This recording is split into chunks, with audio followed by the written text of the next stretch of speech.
이런 작품은 저도 처음이죠. 보통의 형태와는 좀 다른 스타일입니다.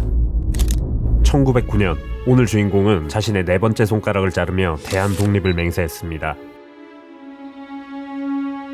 먼저 사이즈 체크. 일반적인 장갑에 안중근 의사의 손을 겹쳐보죠.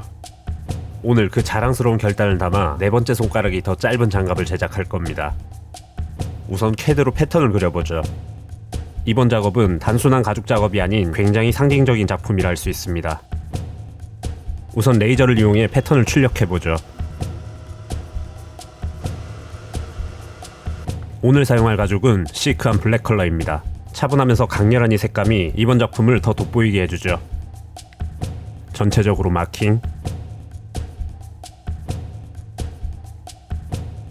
엄지손가락 부분도 표시해줍니다.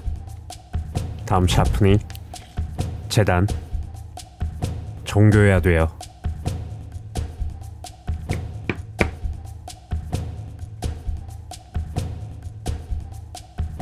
이렇게 겹치는 부분은 타공하면 쉽죠.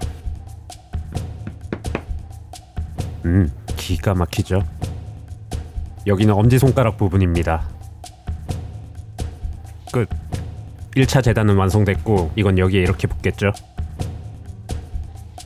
먼저 엄지손가락이 들어갈 부분을 만들어줘야 합니다. 본딩 붙여보죠. 이렇게 되겠죠? 다음 장식선. 약간의 스크래치는 더 완벽한 접착을 도와줍니다. 다시 본딩. 조심스럽게 붙여줍니다.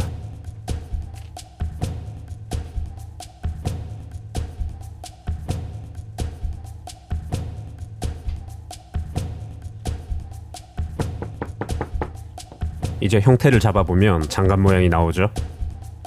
바느질 라인 표시. 오늘은 머신 스티치입니다. 필요없는 부분 잘라내고 실 마감. 손가락 들어갈 부분에 여유 공간을 만들어보죠. 사진상으로 볼 때 안중근 의사의 손이 제법 두꺼워 보였기 때문에 충분한 공간을 만들어줄 겁니다.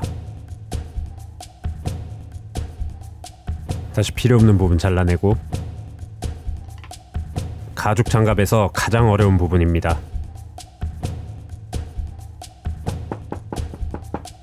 역시 머신 스티치. 굉장히 섬세한 작업입니다. 안중근 의사를 비롯한 단지동맹 동지들은 단순히 의병활동이나 독립운동을 넘어 조국을 침탈한 일본 제국주의의 핵심 인물들을 제거하기 위해 정밀한 거사 계획을 세웠죠. 특히 이토 히로부미와 같은 일본 고위 관리들을 타겟으로 독립운동의 상징적 성과를 이루려고 했습니다. 그때 사용한 역사적인 총이 바로 브라우닝 M1900 모델이죠.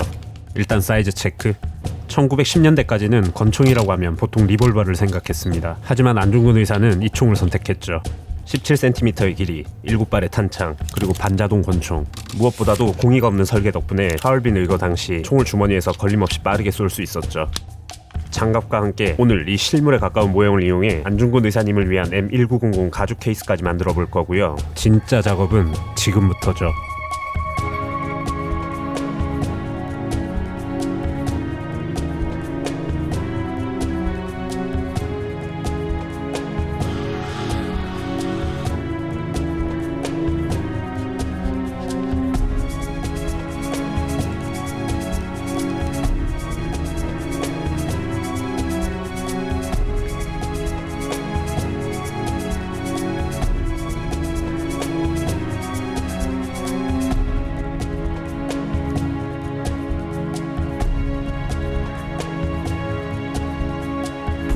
형태는 완성됐고 덮개 부분을 만들어보죠.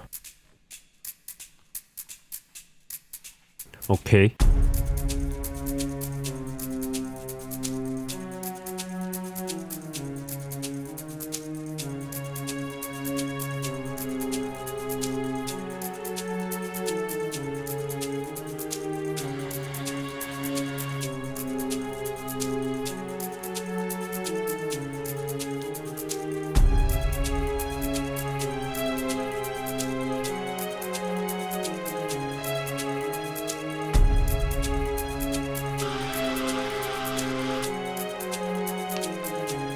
이제 바느질.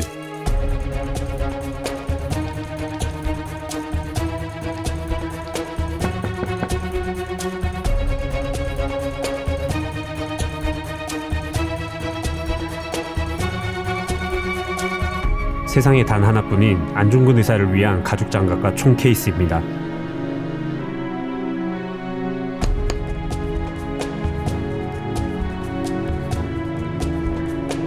오케이, 이제 스트랩.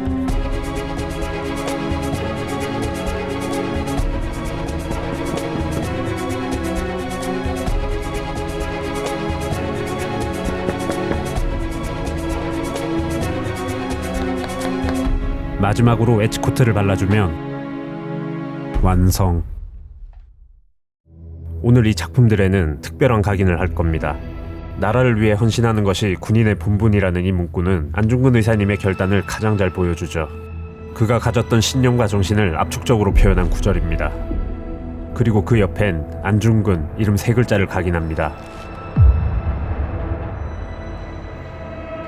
장갑에는 조국의 자유와 평등 그리고 평화를 추구하는 모든 사람들에게 영감을 주는 문구. 4번째 손가락이 짧은 이 장갑에 가장 잘 어울리는 단어라 생각합니다. 오늘 이 두 작품은 단순한 가죽 제품이 아닙니다. 단지동맹의 결단을 담은 장갑, 또 하나는 역사를 바꾼 총을 위한 케이스죠. 이 작품들이 그날의 이야기를 조금이라도 더 가깝게 느끼게 해줬다면 오늘 제 역할과 작업은 충분했던 것 같습니다. 재밌게 보셨나요? 구독, 좋아요 눌러주시고 오늘은 여기까지입니다. 끝. 됐지?